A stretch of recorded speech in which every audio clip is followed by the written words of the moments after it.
വീറും വശ്യമേറിയ തദ്ദേശ തെരഞ്ഞെടുപ്പ് പ്രചരണത്തിൽ മുന്നണികൾ പരാതിരഹിതമായി സ്ഥാനാർത്ഥി നിർണയം നടത്തിയ LDF പ്രചാരണ രംഗത്തും ഇതിനകം മേൽക്കൈ നേടിക്കഴിഞ്ഞു. സ്ഥാനാർത്ഥി നിർണയത്തിലെ കല്ലുകടി മാറ്റാനാകാതെ പ്രതിസന്ധിയിലാണ് UDFും NDAയും. നാളെ നാമനിർദ്ദേശ പത്രിക സമർപ്പണം അവസാനിക്കും. സംസ്ഥാനത്തിന്റെ എല്ലാ ഭാഗത്തും LDFിന്റെ സ്ഥാനാർത്ഥികൾ നാമനിർദ്ദേശ പത്രിക നൽകിക്കഴിഞ്ഞു. ഇന്നും നാളെയും കൊണ്ട് പത്രികാ സമർപ്പണം ഏതാണ്ട് പൂർത്തിയാവുകയാണ്. LDFിന്റെ സംസ്ഥാന നേതാക്കളടക്കം പ്രചരണ രംഗത്ത് സജീവമായി രംഗത്തിറങ്ങിക്കഴിഞ്ഞു. കഴിഞ്ഞ ദിവസം തിരുവനന്തപുരത്ത് മുഖ്യമന്ത്രി പിണറായി വിജയനും കൊച്ചിയിൽ CPIM ജനറൽ സെക്രട്ടറി MA ബേബിയും അടക്കമുള്ളവർ തെരഞ്ഞെടുപ്പ് കൺവെൻഷനുകൾ ഉദ്ഘാടനം ചെയ്യുമ്പോൾ UDFിനെ സംബന്ധിച്ച് അവരുടെ സ്ഥാനാർത്ഥി നിർണയം പോലും പൂർത്തിയാക്കാൻ കഴിയാതെ വലിയ വിഭാഗീയതയിൽപ്പെട്ട് ഉഴലുകയാണ്. എല്ലാ ജില്ലകളിലും ഈ ഒരു സാഹചര്യമാണ് കാണാൻ.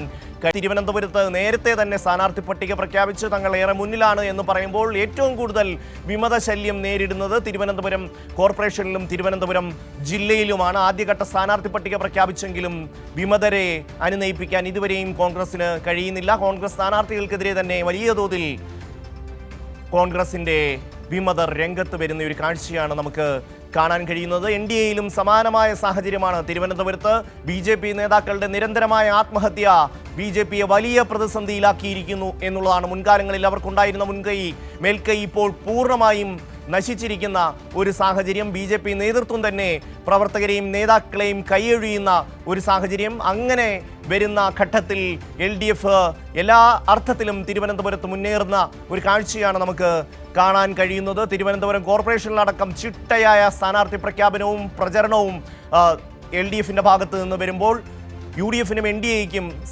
അതിനോടൊപ്പം മത്സരിക്കാൻ കഴിയാത്തൊരു സാഹചര്യം നിലനിൽക്കുന്നു എന്നുള്ളതാണ് ഏറ്റവും പ്രധാനപ്പെട്ട ഘടകം. സംസ്ഥാനത്തിൻ്റെ എല്ലാ ഭാഗങ്ങളിലും സമാനമായ സാഹചര്യം തന്നെയാണ്. എടുത്തു പറയേണ്ടത് മലപ്പുറം അടക്കമുള്ള ജില്ലകളിൽ ജമാഅത്ത് ഇസ്ലാമിയുമായി UDF കൈകോർക്കുന്നു എന്നുള്ളതാണ്. അതിതീവ്ര സംഘടനകളെ കൈകോർത്ത് പിടിച്ചുകൊണ്ട് മുന്നേറാനുള്ള UDFിൻ്റെ തീരുമാനം സംസ്ഥാനത്തെ മതേതര വിശ്വാസികളിൽ വലിയ ആശങ്കയാണ് ഉണർത്തിയിരിക്കുന്നത്. നൃപൻ ചക്രവർത്തി ചേരുകയാണ് തിരുവനന്തപുരത്ത് നിന്ന്. നൃപൻ, ഇന്നിപ്പോൾ തിരുവനന്തപുരത്ത് LDFിൻ്റെയും UDFിൻ്റെയും NDAയുടെയും ഒരു സാഹചര്യം വിലയിരുത്തിയാൽ എങ്ങനെയാണ് അവസ്ഥ? തീർച്ചയായും ഷമ്മി മുഖവരായി പറഞ്ഞതുപോലെ സ്ഥാനാർത്ഥി നിർണയത്തിൽ തുടങ്ങിയ തമ്മിലടി അത് രൂക്ഷമായി UDFിൽ ഇപ്പോഴും തുടരുകയാണ്. നേരത്തെ നഗരസഭ കേന്ദ്രീകരിച്ചുണ്ടായ പ്രശ്നങ്ങളായിരുന്നു ആദ്യഘട്ടത്തിൽ ഏറ്റവും വലിയ പ്രതിസന്ധിയായി മുന്നോട്ട് വന്നിരുന്നത്. അത് ഇപ്പോഴും പരിഹരിച്ചിട്ടില്ല. പക്ഷേ ഒപ്പമാണ് ഇപ്പോൾ ജില്ലാ പഞ്ചായത്ത്, ബ്ലോക്ക്, വാർഡ് ഡിവിഷനുകളിൽ ഇതര തദ്ദേശ സ്ഥാപനങ്ങളിൽ ഇപ്പോൾ നോമിനേഷൻ നൽകി തുടങ്ങിയതോടുകൂടി തന്നെ കൂടുതൽ പേർ ഇക്കാര്യവുമായി ബന്ധപ്പെട്ട് റിബൽ സ്ഥാനാർത്ഥികൾ നോമിനേഷൻ കൊടുക്കുന്നു. കഴിഞ്ഞ ദിവസം തന്നെ ഷമ്മിക്കറിയാം, തലസ്ഥാനത്തെ നഗരസഭയിൽ തന്നെ ഒന്നിലധികം വാർഡുകളിൽ നിലവിൽ റിബൽ സ്ഥാനാർത്ഥികൾ നോമിനേഷൻ നൽകി കഴിഞ്ഞു. ഇനിയിപ്പോൾ ഇന്നും നാളെയുമാണ് നോമിനേഷനിട്ടുള്ള നാമനിർദ്ദേശ പത്രിക സമർപ്പിക്കാനുള്ള തീയതികൾ. ഒപ്പം തന്നെ ഈ പുഞ്ചക്കരി പോലെയുള്ള വാർഡിൽ നേരത്തെ തന്നെ AG കൃഷ്ണവേണി എന്ന മഹിളാ കോൺഗ്രസിൻ്റെ നേതാവ് തെരഞ്ഞെടുപ്പിൽ മത്സരിക്കുമെന്ന കാര്യം പ്രഖ്യാപിച്ച് അവർ പ്രചരണം ആരംഭിച്ചിട്ടുണ്ട്. അവരടക്കം ഇന്ന് നോമിനേഷൻ കൊടുക്കുമെന്നാണ് നമുക്ക് ലഭിക്കുന്ന വിവരം. പൗണ്ട് കടവ്, ഈ ചെറുവക്കൽ തുടങ്ങിയ വാർഡുകളിൽ തലസ്ഥാന നഗരസഭയിൽ തന്നെ പ്രശ്നങ്ങളുണ്ട്. കോവളം നിയോജക മണ്ഡലത്തിൽ MLAക്കെതിരെ വലിയ പ്രതിഷേധം. അവിടുത്തെ വാർഡുകളിലെല്ലാം റിബൽ സ്ഥാനാർത്ഥിയാണ്. MLAയുടെ M. വിൻസെന്റിൻ്റെ പേഴ്സണൽ സ്റ്റാഫായിരുന്ന ആൾ തന്നെ ബാലരാമപുരത്ത് സ്ഥാനാർത്ഥിയായി അദ്ദേഹത്തിൻ്റെ സ്ഥലത്ത് മത്സരിക്കാൻ പോവുകയാണ്, റിബൽ സ്ഥാനാർത്ഥിയായി.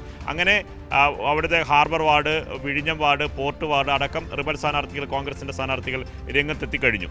ഒപ്പം തന്നെ വെട്ടൂർ പഞ്ചായത്ത്, വർക്കല നിയമസഭാ മണ്ഡലത്തിലെ വെട്ടൂർ പഞ്ചായത്തിൽ സ്ഥാനാർത്ഥി നിർണയിച്ച സ്ഥാനാർത്ഥികൾ തമ്മിലുള്ള തർക്കം ഇപ്പോഴും തുടരുകയാണ്. കല്ലറ ബ്ലോക്ക് ഡിവിഷനിൽ തന്നെയാണ് നമ്മൾ കഴിഞ്ഞ ദിവസം പറഞ്ഞ പെരിങ്ങമല വാർഡിൽ സ്ഥാനാർത്ഥിയെ നിശ്ചയിച്ച് ബന്ധപ്പെട്ട് അദ്ദേഹത്തെ സ്ത്രീകൾക്കെതിരെ മോശമായി പെരുമാറിയ ആളെ സ്ഥാനാർത്ഥിയായി നിശ്ചയിച്ചു എന്നതിൻ്റെ പേരിൽ KPCCക്ക് തന്നെ KPCC അധ്യക്ഷന് പരാതി നൽകി. അവിടുത്തെ block general secretary Raziya Ansar തന്നെ രംഗത്തെത്തി. അവരിപ്പോൾ വനിതാ കമ്മീഷനെ സമീപിക്കാൻ പോവുകയാണ്. കഴിഞ്ഞ ദിവസം KPCC general secretary Ramani P. നായരോട് സംസാരിക്കുന്ന ഫോൺ സംഭാഷണം അടക്കം അവർക്ക് ഒരു തരത്തിലും നീതി കിട്ടിയില്ല. അവസാനം മഹിളാ നേതാക്കൾ തന്നെ അവരെ കൈവിടുന്നു, അവരെ രക്ഷിക്കാൻ തയ്യാറാകുന്നില്ല. അവർ തന്നെ രമണി P. നായർ തന്നെ അവരോട് പോലീസിനോട് പോലീസിൽ ഇനി പരാതി നൽകുമെന്ന് പറയുന്നു. അതനുസരിച്ചുള്ള ഫോൺ സംഭാഷണം അടക്കം നമ്മൾ പുറത്തുവിട്ടതാണ്. ഇതാണ് കോൺഗ്രസിനെ സംബന്ധിച്ചിടത്തോളം ഇവിടെ മാത്രമുള്ള സ്ഥിതി. അപ്പോൾ മലബാറിലൊക്കെ വലിയ തരത്തിലുള്ള പ്രതിഷേധമുണ്ട്. DCC ഓഫീസിന് മുന്നിൽ തന്നെ പ്രതിഷേധം സംഘടിപ്പിക്കുന്നു. പലയിടത്ത് റിബൽ സ്ഥാനാർത്ഥി വരുന്നു. പലയിടത്തും ജമാഅത്തെ ഇസ്ലാമിയുടെയും ഈ പറയുന്ന വെൽഫെയർ പാർട്ടിയുമായി ബന്ധപ്പെട്ട വിശുദ്ധ കൂട്ടുകെട്ടുമായി ബന്ധപ്പെട്ട പ്രതിഷേധങ്ങൾ ഉണ്ടാകുന്നു. അങ്ങനെ വലിയ തരത്തിലുള്ള തർക്കം മറ്റ് സ്ഥലങ്ങളിലും തുടരുകയാണ്.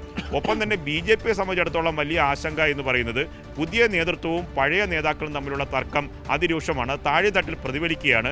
തിരുവനന്തപുരത്തെ സംബന്ധിച്ചിടത്തോളം ഈ നേതാക്കളുടെ പ്രധാനപ്പെട്ട നേതാക്കളുടെ ആത്മഹത്യ, അത് ഏറ്റവും പ്രധാനപ്പെട്ട കാര്യം. തിരുമല അനിൽ, പിന്നെ തുടർന്ന് ആനന്ദിൻ്റെ മരണം, കഴിഞ്ഞ സഹകരണ ബാങ്കുമായി ബന്ധപ്പെട്ട തട്ടിപ്പിൽ പെരിങ്ങോല ബാങ്കിൻ്റെ തട്ടിപ്പുമായി ബന്ധപ്പെട്ട് BJPയുടെ സംസ്ഥാന ജനറൽ സെക്രട്ടറി S. സുരേഷിൻ്റെ പേര് തന്നെ 43 ലക്ഷം രൂപ കുടിശ്ശിക വരുത്തി ആ പലിശ അടക്കം തിരിച്ചടയ്ക്കണം, അല്ലെങ്കിൽ ജപ്തി നടപടിയിലേക്ക് പോകുമെന്ന ഓഡിറ്റ് റിപ്പോർട്ട് സംബന്ധിച്ച വിശദാംശങ്ങൾ അടങ്ങിയ വാർത്തയടക്കം കഴിഞ്ഞ ദിവസം നമ്മൾ കൈരളി ന്യൂസ് പുറത്തുവിട്ടതാണ്. ഇത്തരം പ്രശ്നങ്ങൾ ഒക്കെ തന്നെ BJPക്കുള്ളിൽ ശക്തമായി നിലനിൽക്കുന്നുണ്ട്.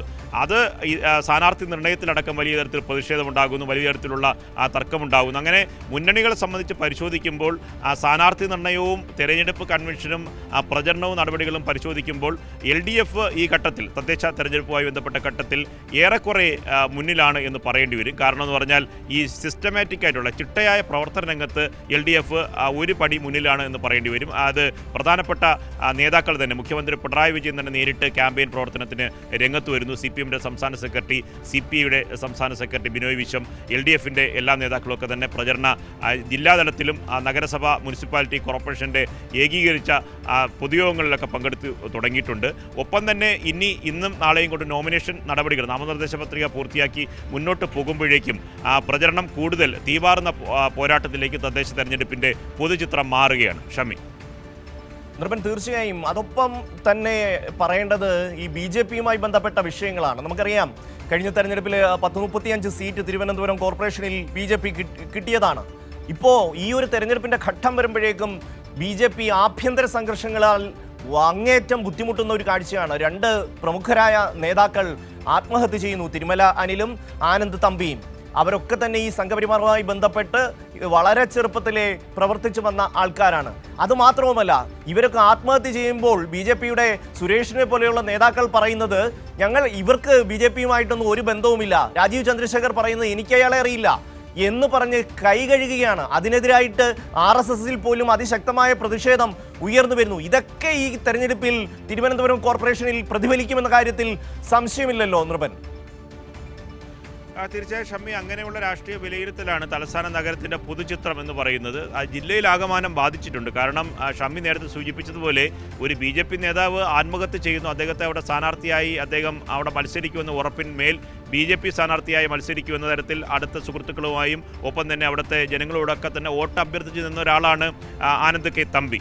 അദ്ദേഹത്തിന് ആത്മഹത്യ ചെയ്യേണ്ടി വരുന്ന ചിത്രവും അദ്ദേഹം ആത്മഹത്യാ കുറിപ്പിൽ എഴുതിയതൊക്കെ തന്നെ BJP സംസ്ഥാന നേതാക്കളെ പൂർണ്ണമായി പ്രതിക്കൂട്ടിലാക്കുന്നതാണ്. അതിനുശേഷം ഏറ്റവും വലിയ അവരെ സംബന്ധിച്ചിടത്തോളം BJP സാധാരണ പ്രവർത്തകരെ സംബന്ധിച്ചിടത്തോളം, നേതാക്കളെ സംബന്ധിച്ചിടത്തോളം ഏറ്റവും കൂടുതൽ അവരെ പ്രകോപിപ്പിക്കുന്ന, വിഷമിപ്പിക്കുന്ന ഒരു കാര്യമെന്ന് പറയുന്നത് BJPയുടെ സംസ്ഥാന ജനറൽ സെക്രട്ടറി S. സുരേഷിൻ്റെ മറുപടിയായിരുന്നു. അതായത് അത് പരിഗണിക്കപ്പെടേണ്ട ഒരാൾ പോലുമല്ല, BJPയുടെ പ്രവർത്തകൻ പോലുമല്ല ആനന്ദ് എന്ന തരത്തിലുള്ള അദ്ദേഹത്തിൻ്റെ പ്രതികരണമാണ്. ഇത് RSSൻ്റെ പ്രധാനപ്പെട്ട നേതാക്കൾക്കിടയിലും മുൻ പ്രവർത്തകർക്കിടയിലൊക്കെ വലിയ തരത്തിലുള്ള രോഷവും അതൃപ്തിയും ഉടലെടുത്തിട്ടുണ്ട്. അതിൻ്റെ പ്രതികരണങ്ങളാണ് കഴിഞ്ഞ ദിവസങ്ങളിൽ സോഷ്യൽ മീഡിയയിലടക്കം RSSൻ്റെ തന്നെ കാര്യവാഹക അടക്കമുള്ള പ്രധാനപ്പെട്ട ചുമതല വഹിക്കുന്ന നേതാക്കളൊക്കെ തന്നെ പരസ്യമായി ഫേസ്ബുക്കിൽ എഴുതുകയും അതിൽ V. മുരളീധരൻ്റെ പേഴ്സണൽ സ്റ്റാഫായിട്ടുള്ള ഒരു നേതാവ്, ഒരു RSS BJP പ്രവർത്തകൻ തന്നെ അതിന് മറുപടി കമൻ്റായി ഇടുകയും ഒക്കെ ചെയ്ത് അതിനൊപ്പം ഐക്യദാർഢ്യം പ്രഖ്യാപിക്കുന്ന കമൻ്റ് അടക്കം ഇട്ടത്. അത് BJPയുടെ പഴയ K. Surendran, V. Muraleedharan set പൂർണ്ണമായി ഈ കാര്യങ്ങൾ അതൃപ്തരാണ്. അവരൊപ്പം ഉണ്ടായിരുന്ന BJP ലീഡർഷിപ്പിലെ നേതാക്കൾ പൂർണ്ണമായി ഈ കാര്യങ്ങളിൽ വിട്ടുനിൽക്കുന്നൊരു അവസ്ഥയുണ്ട്. അവർ നിലവിലുള്ള നേതൃത്വത്തെ ന്യായീകരിക്കാൻ രംഗത്തെത്തുന്നില്ല. ഒപ്പം തന്നെ പഴയ MS കുമാർ പോലെയുള്ള ഏറ്റവും സീനിയറായിട്ടുള്ള BJPയുടെ വക്താവ് അടക്കമുള്ള പദവികൾ വഹിച്ചിരുന്ന MS കുമാറിനെ പോലെ നേതാക്കൾ സഹകരണ മേഖല തട്ടിപ്പുമായി ബന്ധപ്പെട്ട് തിരുമല അനിൽ എങ്ങനെയാണ് ആത്മഹത്യ ചെയ്തത്, താനും ആത്മഹത്യയുടെ വക്കീലാണ് എന്ന് തുറന്നു പറയുന്നു. അദ്ദേഹത്തെയും അഡ്വക്കേറ്റ് S. സുരേഷ് പരിഹസിക്കുന്നു. അങ്ങനെ പരസ്പര വാദപ്രതിവാദങ്ങളെ തന്നെ BJP ഒരു ലെയറായി തന്നെ ബാധിക്കുന്നുണ്ട്. ഇപ്പം നമ്മൾ തലസ്ഥാനത്തെ ഉദാഹരണം തന്നെ എടുക്കാം. കാരണം അതുമായി ബന്ധപ്പെട്ട വാർത്തകൾ സ്ഥിരമായി ചെയ്തുകൊണ്ട് തന്നെ പറയുകയാണ്. ഇപ്പം നിയമം വട്ടിയൂർക്കാവ് 2 മണ്ഡലം അത് BJPയെ സംബന്ധിച്ചിടത്തോളം നിയമസഭാ തെരഞ്ഞെടുപ്പിലും ഒപ്പം തന്നെ ലോക്സഭാ തെരഞ്ഞെടുപ്പിലും തദ്ദേശ സ്ഥാപനങ്ങളുടെ തെരഞ്ഞെടുപ്പിലും വലിയ നിർണായകമായ സ്വാധീനമുണ്ടായിരുന്ന തുടരെ സ്വാധീനമുണ്ടായ മേഖലയാണ്. അവിടുത്തെ ഒരു പ്രധാനപ്പെട്ട തിരുമല വാർഡിലെ കൗൺസിലറായിരുന്നു തിരുമല അനിൽ. തൊട്ടടുത്താണ് തൃക്കണ്ണാപുരത്ത് ഈ ആനന്ദ് കെ തമ്പി ആത്മഹത്യ ചെയ്യുന്നത്. അവിടെ വലിയവിള, തിരുമല, പുന്നയ്ക്കാമുകൾ തുടങ്ങിയ വാർഡ് മുതൽ വട്ടിയൂർക്കാവ് പ്രദേശത്തെ പല വാർഡുകളിലും ഇത് ബാധിക്കാൻ പോവുകയാണ്. നിയമമണ്ഡലത്തെയും വട്ടിയൂർക്കാവിലും ഇത് വലിയ തരത്തിൽ സ്വാധീനമുണ്ട്. അതായത് BJPക്ക് കഴിഞ്ഞ തദ്ദേശ തെരഞ്ഞെടുപ്പിൽ നഗരസഭയിൽ ഏറ്റവും കൂടുതൽ മുന്നേറ്റമുണ്ടാക്കിയ പ്രദേശമാണ് നിയമവും ഒപ്പം തന്നെ വട്ടിയൂർക്കാവ്. ഈ 2 പ്രദേശത്തും വലിയ തരത്തിൽ ബാധിക്കുന്ന ഒരു സംഭവമാണ് ഇപ്പോഴുണ്ടായ ആത്മഹത്യകൾ. ഇതിൽ ശരിയായ നിലപാട് നേതൃത്വം എടുത്തില്ല എന്ന തരത്തിലുള്ള വികാരമുണ്ട്. ഒപ്പമാണ് ഞാൻ നേരത്തെ സൂചിപ്പിച്ചതുപോലെ സഹകരണ തട്ടിപ്പുമായി ബന്ധപ്പെട്ട് ഈ നേതാക്കളെല്ലാം തള്ളിപ്പറഞ്ഞ അഡ്വക്കേറ്റ് എസ് സുരേഷ് തന്നെ പ്രതിക്കൂട്ടിലാകുന്നത്. അത് കഴിഞ്ഞ ദിവസം നമ്മൾ കൈരളി ന്യൂസ് അടക്കം വാർത്ത നൽകിയിരുന്നു. മറ്റു മാധ്യമങ്ങൾ അത് ഏറ്റെടുത്തു. അവസാനം സുരേഷ് മറുപടിയായി രാഷ്ട്രീയ ആരോപണം മാത്രമാണ് ഉന്നയിക്കുന്നത്.